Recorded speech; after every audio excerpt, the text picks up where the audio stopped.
క్రీస్తు సువార్త ఈ వాక్యం వింటున్న వారికి చూస్తున్న వారికి కూడా మన ప్రభు అయిన యేసుక్రీస్తు వారి నామలో నా వందనాలు. ఈరోజు వాక్య భాగాన్ని మనం ఏం నేర్చుకుంటున్నామంటే దేవుని రాజ్యము నీతిని మనం వెతకాలి.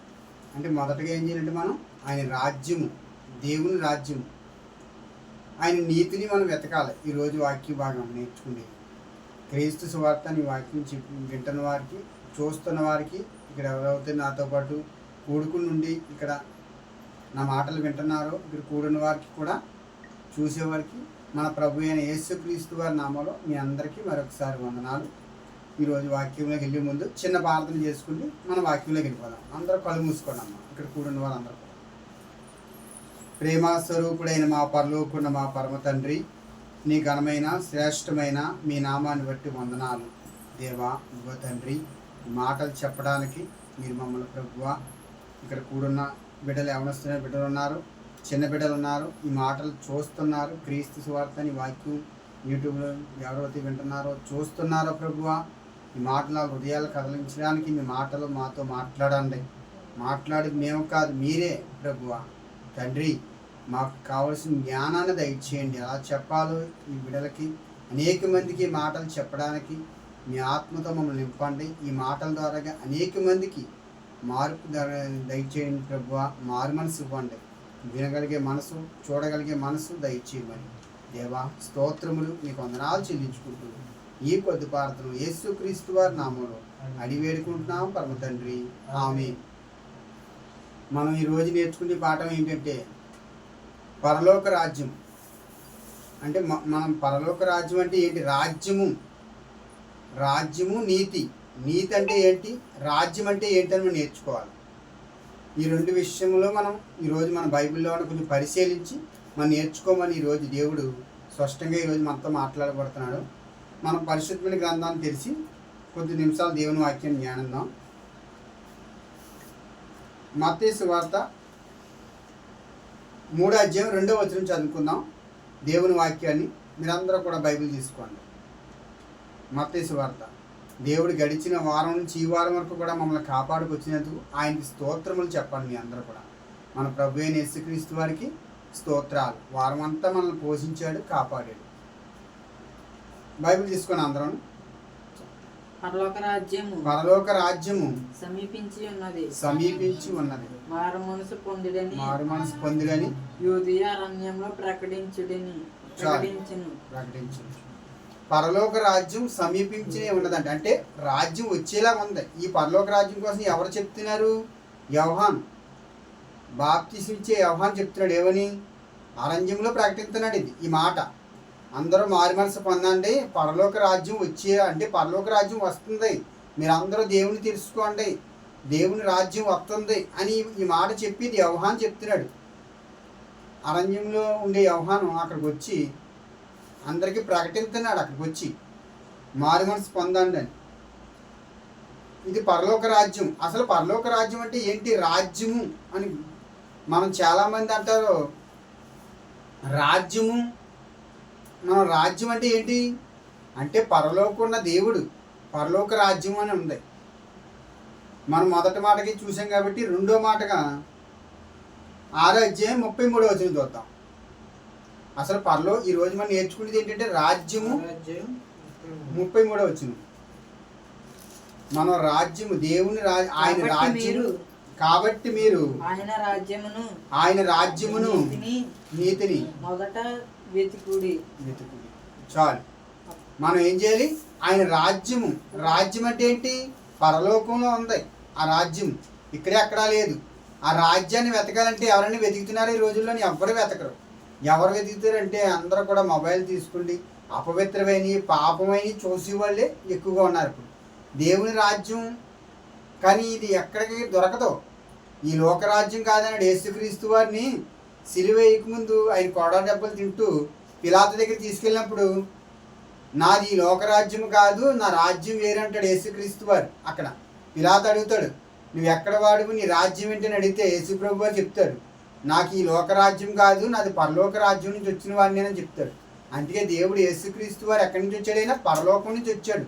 మనకు ఒక రాజ్యం ఉంది, ఆ రాజ్యమే పరలోకం. అందుకే బైబిల్ గ్రంథంలో మనం ఈరోజు మనం నేర్చుకునేది ఏంటంటే ఆయన రాజ్యమును వెతకాలి. మొదటగా ఆయన నీతిని వెతకాలి. నీతి అంటే దేవుని వాక్యము. ఈ వాక్యమే నీతి. ఒక మనిషిని నీతిమంతుడిగా మార్చాలంటే ఈ గ్రంథాన్ని చదివితే నీతిమంతుడిగా మార్చబడతాను. అందుకే మొదటగా ఏం చేయాలి, మనం నీతిని వెతకాలి. నీతి అంటే బైబిల్ గ్రంథంలో ప్రతి మాట ఆయన మాటలే నీతి. మొదటగా మనం ఆయన నీతిని వెతకాలి, రాజ్యాన్ని వెతకాలి. ఆయన రాజ్యము అనేది ఉంది ఇక్కడ. ఆ రాజ్యము 33వ వచనంలో ఉంది ఈ మాట. మనం ఏం చేయాలి, ఆయన రాజ్యము. కాబట్టి ఆయన రాజ్యమును మొదటగా ఆయన నీతిని మనం వెతకాలి. అలా వెతికేవారిలో మనం ఉన్నామంటే ఈ లోకంలో ఎవరు కూడా వెతికేవారు తక్కువ, దేవుణ్ణి వెతికేవారు తక్కువ, పాపాన్ని వెతికేవారు ఎక్కువ. ఈ లోకంలో అనేక మంది యవనస్తుల బిడ్డలు కానీ ఈ లోకంలో ప్రతి ఒక్కరు కూడా ఏమైపోతున్నారంటే పాపానికి బానిసైపోతున్నారు, పాపానికి బందీలు అయిపోతున్నారు. మొబైల్లోని అనేక వాటిల్లో ఏమైపోతున్నారు, ఇన్స్టాగ్రామ్లో, వాట్సాప్లో, యూట్యూబ్లో అనేకమని పాపముల కొరకే ఎక్కువగా మనిషి చూసేవాడే ఎక్కువయ్యాడు. కానీ జ్ఞానం కలిగించే వాక్యమైన ఆహారాన్ని చూసేవారు ఎవరూ లేరు. అందుకే దేవుడు ఏమంటాడో తెలుసా, మనం ఆయన రాజ్యమును వెతికేవారిలా ఉండాలి. ఆయన రాజ్యం అంటే ఏంటి, పరలోక రాజ్యం. ఆయన రాజ్యాన్ని చూడాలి. అందుకే యోహాను చెప్తున్నాడు, అరణ్యంలో ఆయన ఏం చేస్తున్నాడు, ప్రకటిస్తున్నాడు దేవుని రాజ్యం వచ్చిందని. రాజ్యం అంటే పరలోక రాజ్యం వచ్చిందని చెప్తున్నాడు. అక్కడ మారు మనసు పొందాలని అంటాడు. మారు మనసు పొందాలి మన అందరం కూడా. అనేక మంది మారు మనసు లేదు ఈ రోజుల్లో. అపవిత్రమైన వాటికి మద్యానికి బానిసలైపోయి అనేక వేల మంది కనపడుతున్నారు. ప్రభు వాళ్ళందరినీ మారుస్తాడు. మార్చే దేవుడు యేసుక్రీస్తు వారు అంటే. మనం రెండో మాటగా తీసుకున్నాం. మూడో మాట కొలస్సీ పత్రిక 1వ అధ్యాయం 3వ వచనం చూద్దాం. కొలస్సీ పత్రికలో మళ్ళా అక్కడ ఏమంటే మాట, మనకు నిరీక్షణ కలిగి ఉండాలి. నిరీక్షణ, పరలోకం వెళ్తానంటే మనకి ఏముండాలి, నిరీక్షణ. అంటే మనం అక్కడికి వెళ్ళాలి అంటే మనం నిరీక్షణ కలిగి ఉండాలి. ఈ లోకంలో ఎన్నో వాటికి మనం నిరీక్షణ కలిగి ఉంటాం, అనేక వాటికి ప్రయాసపడతాం. నిరీక్షణ కలిగి ఉండాలి. పరలోకం వెళ్ళాలంటే ఆ పరలోక రాజ్యం కోసం మనం నిరీక్షణ కలిగి ఉండాలి. 1వ అధ్యాయము 3-4 వచనంలో ఉంది మాట, యేసుక్రీస్తు వారి అందరి విశ్వాసం ఉంచాలి. మళ్ళీ 4వ వచనంలో ఉంది మాట, పరలోకమందు మీ కొరకు ఉంచబడిన నిరీక్షణ బట్టి యేసుక్రీస్తునందు నీకు కలిగి ఉన్న విశ్వాసమును గూర్చి పరిశుద్ధ చాలు. అంటే మన విశ్వాసం ఎవరి మీద ఉంచాలి, పరలోకమందు మన నిరీక్షణ. ఆ నిరీక్షణ అంటే ఏంటి, నువ్వు వెళ్ళాలి అంటే అక్కడ పరలోకానికి నీకు నిరీక్షణ అన్న దేవుడు సిద్ధపరుస్తాడు. నువ్వు ఎప్పుడు మారు మనసు పొందాలి, ఆయన రాజ్యముని వెతకాలి, ఆయన నీతిని వెతకాలి. అప్పుడు నీకు ఏం చేస్తాడైనా నిరీక్షణ కలిగిస్తాడు. పరలోకానికి వెళ్తాడు నువ్వు నిరీక్షణ. అప్పుడు నువ్వు ఎవరి మీద ఉండాలి, నీ విశ్వాసం.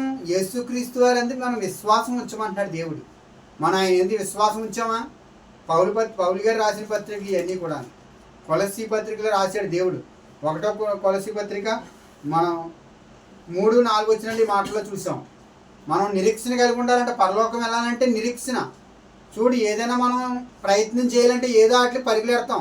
ఫలానా సంపాదించుకోవాలి, ఫలానా దక్కించుకోవాలని ఏం చేస్తాం, ఎంతో ప్రయాసపడి మనం నిరీక్షణ కలిగి ఉంటాం. అలాగే మనం పరలోకం వెళ్ళటానికి నిరీక్షణ కలిగి ఉండాలంటున్నాడు దేవుడు. మళ్ళీ నిరీక్షణ కలిగి ఉండాలి పరలోకం వెళ్ళటానికి. మళ్ళీ మనం యేసుక్రీస్తు వారి యందు విశ్వాసం ఉంచాలి. ఆయన యందు మనం విశ్వాసం ఉంచితేనే నువ్వు పరలోకానికి వెళ్తావు. ఇది 3వ మాటగా తీసుకున్నాం. చివరిగా 4వ మాట చూద్దాం. ప్రకటన గ్రంథం, పరలోకాన్ని చూసిన వ్యక్తి ఒకే ఒక వ్యక్తి ఉన్నాడు, ఆయనే యోహాను.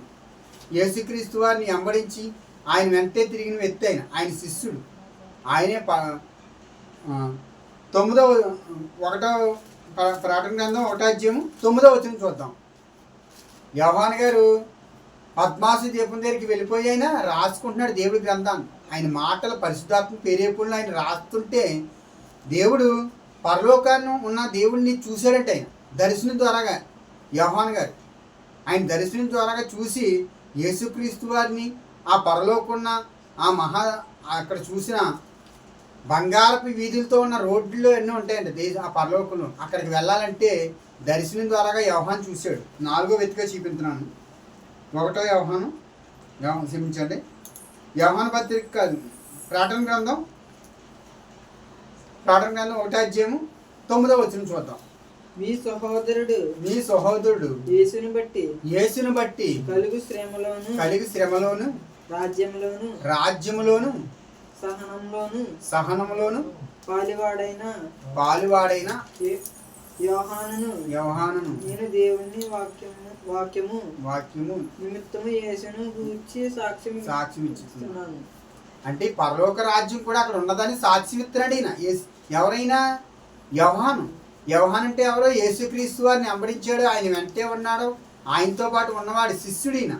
సిలువ మరణానికి వెళ్ళిన దాకా కూడా యేసు ప్రభు వారిని విడిచిపెట్టకుండా ఉన్నవాడు ఈ యోహాను పద్మాసు దీపం దగ్గరికి వెళ్ళిపోయి పరవేశుడే అయిపోయి అక్కడికి వెళ్ళి ఏం చేస్తున్నాడు ఈయన? దేవుని మాటలు రాసుకుంటున్నాడు. ఒక బుక్కునికి వెళ్ళి అక్కడ రాసుకుంటూ ఏం చేస్తున్నాడంటే ఈయన ఆత్మస్వరూపుడిగా స్వప్నంలోకి వెళ్ళిపోయాడు ఈయన. అంటే అక్కడికి వెళ్ళిపోయి పరలోకంలో ఉన్న అయితే రాజ్యం అంటే ఏంటి? పరలోక రాజ్యం అని స్పష్టంగా కనపడుతుందని చెప్తున్నాడు. శ్రమలు పడితే కానీ యేసుక్రీస్తు వారు మన శ్రమలు ఏంటంటే యేసుప్రభు వారు శ్రమ అనిపించాడు ఆయన కోసం సాక్ష్యం ఇస్తున్నాడు యోహాను. ఆయన చూసిన దేవుడు. ఈయన ఎలా చూశాడు? దర్శనంలో చూశాడంట యేసుక్రీస్తు వారిని. ఆ పరలోక రాజ్యాన్ని చూసిన వ్యక్తి యోహాను. అందుకే మనం ఏం చేయాలంటే, మనం దేనికోసం తపన పడాలంటే పరలోక రాజ్యంలో వెళ్ళాలి అంటే మనం ఏం చేయాలి? మొదటగా దేవుని రాజ్యాన్ని, ఆయన రాజ్యాన్ని వెతకాలి, ఆయన నీతిని వెతకాలి. మొదటగా మనం చేయవలసింది అది.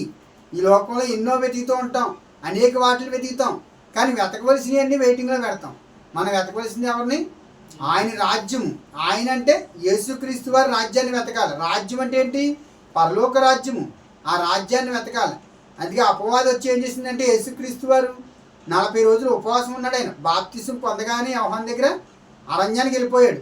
40 రోజులు ఆయన ఉపవాసం ఉంటూ అపవాదైన వాడు, సాతానైన వాడు వచ్చి, నువ్వు నాకు మొక్కిని ఎడల ఈ భూలోక రాజ్యములన్నీ నీ చేతికి ఇస్తానన్నాడు. ఎవరో? అపవాదిగాడు, సాతాన్ చెప్పింది. కానీ ఆట లోకరాజ్యానికి లొంగిపోయాడు యేసుక్రీస్తు వారు? లొంగిపోలేదు. పరలోక రాజ్యం ఉన్నదని, ఆయన్ని సేవించాలని నీ దేవుడైన ప్రభువునే సేవించమని చెప్పాడు. అక్కడ అపవాదినే కాళ్ళతో తొక్కుని వాడైన యేసుక్రీస్తు వారు అంటే మనం చెప్పాలంటే ఆయన మాటల్లో మనం ఎంత చెప్పినా చెప్పలేము. ఆయన గొప్ప దేవుడికి మనం. అందుకే అపవాదినే తొక్కాడు ఆయన కాళ్ళతోటి. అలాంటి వ్యక్తి ఆయన సర్వశక్తిమంతుడు అయిన దేవుడు యేసుక్రీస్తు వారు అంటే. అందుకని లోకరాజ్యములు ఏది కూడా ఆయన ఇష్టపడలేదు. అపవాది వచ్చేమన్నా చెప్పినా, నువ్వు నాకు మొక్కుని ఎడలా ఈ భూలోక రాజ్యములన్నీ నీకు ఇచ్చేస్తానన్నాడు. ఇచ్చేస్తానంటే యేసుప్రభు తీసుకున్నారా? నీ ప్రభు అయిన దేవుడిని మాత్రమే సేవించవలనని ఉందని లేఖనాలే చూపించింది అపవాది తీసుకొచ్చి. కానీ యేసుక్రీస్తు వారు ఒకటే చెప్పారు, నీ ప్రభు అయిన దేవుడిని సేవించాలి అని దేవుడు స్పష్టంగా మాట్లాడాడు యేసుప్రభు వారు. లోక రాజ్యముల కోసం ఆయన ఆశపడలేదు. పరలోక రాజ్యం ఉన్నదని అనేక మందికి ఆయన భూమి మీదకి వచ్చి ఒక పరలోక రాజ్యం ఉందా నీకు నాకు అని యేసుప్రభు వారే స్పష్టంగా అక్కడి నుంచి వచ్చి చూసిన వ్యక్తే సాక్ష్యం ఇచ్చాడు. ఆ సాక్ష్యమే మళ్ళీ ఎవరు చెప్పారు? రెండో మాటగా మనకి యోహాను గారు కనపడుతుంది ఇక్కడ ప్రకటన గ్రంథంలో. ఆయన సాక్ష్యం ఇస్తున్నాడు. ఏమని? దర్శనం ద్వారాగా ఆయన చూశాడంట. యేసుక్రీస్తు వారిని చూసినవాడు, దేవుని చూసినవాడు దర్శనంలో యోహాను. మనకు అక్కడ. అందుకే మనం ఈరోజు మనం ఏమి వెతకాలి? దేవుని రాజ్యమును, మొదటగా ఆయన నీతిని వెతకాలి. నీతిని వెతకాలంటే మనం ఏం చేయాలంటే ప్రతి దినము దేవుని వాక్యం చదవాలి. ఈ వాక్యమే నీతిమంతులుగా మనం మారుస్తుంది. ఈ పరిశుద్ధమైన వాక్యమే ఒక మనిషిని గడిచిన వారం అయితే మనం నీతి మరణం నుంచి రక్షించబడతామంట. అంటే మనిషి నీతిగా ఉంటే మరణం నుంచి తప్పించబడతాను. మనం నేర్చుకున్న సామెతలో ఇంకా మనం అనేక మాటలు మనం నేర్చుకున్నాం గడిచిన వారం అవుతాయి, పోయిన వారం. కానీ ఈ వారం మనం నేర్చుకున్నది ఏంటంటే, మనం ఏం చేయాలి? ఆయన రాజ్యమును, నీతిని వెతకాలి. మొదటగా ఏం చేయాలి? ఆయన నీతిని వెతకాలి. అప్పుడు మనకి ఏది ఇష్టమో మనకు అనుగ్రహించబడుతుంది. దేవుడు ఏం చెప్తున్నాడంటే, మనకి ఏది అవసరం ఉందో దేవుడు నీకు ఇవ్వాలి అనుకుంటే మనం ఏం చేయాలి? మొదటగా ఆయన రాజ్యాన్ని వెతకాలి, ఆయన నీతిని వెతకాలి. అవి వెతికిన వల్ల మనకి ఏది ఇష్టమో దేవుడు నీకు అనుగ్రహించబడుతుందని ఈరోజు మాటలో మనతో మాట్లాడుతున్నాడు స్పష్టంగా దేవుడు.